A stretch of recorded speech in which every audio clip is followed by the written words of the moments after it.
Chicago থেকে শুরু হয়ে বিশ্বজুড়ে জনপ্রিয় হওয়া ড্রিল র্যাপ মূলত ডার্ক বিট আর ক্ষোভের কথায় সাজানো হিপ হপের একটি ধারা। রাস্তার নির্মম বাস্তবতা ও তরুণদের গ্যাং লাইফের গল্প ফুটিয়ে তোলাই এই ধারার প্রধান বৈশিষ্ট্য।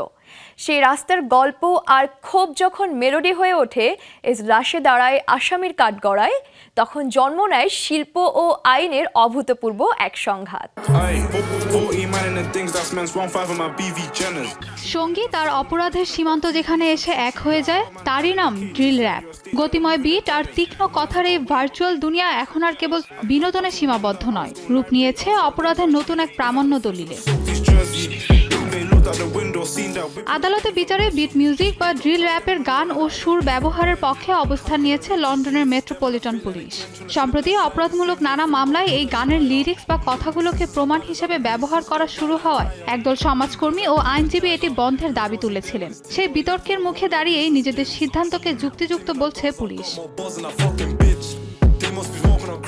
মূলত বিটের তালে গাওয়া এই বিশেষ র্যাপ গানে অনেক সময় আসল সহিংসতার বর্ণনা বা গ্যাং কালচারের গল্প থাকে। পুলিশের অভিযোগ, কিছু তরুণ র্যাপার নিজেদের করা অপরাধ নিয়ে গানের মাধ্যমে অহংকার বা বাহাদুরি দেখায়। 2020 থেকে 2023 সালের মধ্যে প্রায় 252 জন আসামির বিরুদ্ধে আদালতের বিচার প্রক্রিয়ায় এই গানের কথাগুলো সাক্ষ্য হিসেবে উপস্থাপন করা হয়েছে।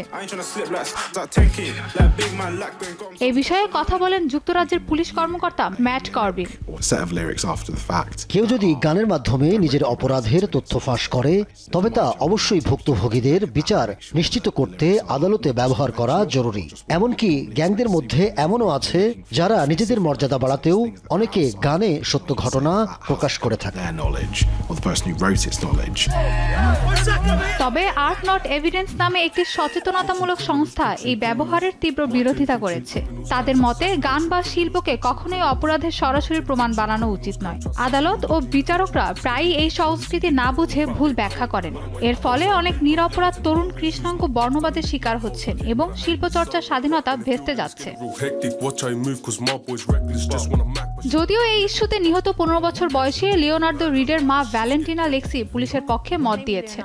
গ্যাং সদস্যদের হাতে সন্তান হারানো এই মা বলেন, কেউ যদি একজন মৃত মানুষকে নিয়ে ট্রোল করে গান লিখতে পারে, তবে তাকে শাস্তি দিতে সেই গান আদালতে ব্যবহার করা পুরোপুরি যৌক্তিক। দুই পক্ষের এই যুক্তির মাঝে পুলিশ আশ্বাস দিয়েছে যে তারা ঢালাওভাবে গানের ব্যবহার করবে না। তবে মানবাধিকার সংগঠনগুলোর দাবি, ন্যায় বিচার বজায় রাখতে অবিলম্বে এই বিষয়ে সুস্পষ্ট আইন প্রণয়ন করা প্রয়োজন। Mahbuba Mustarin, showbiz tonight.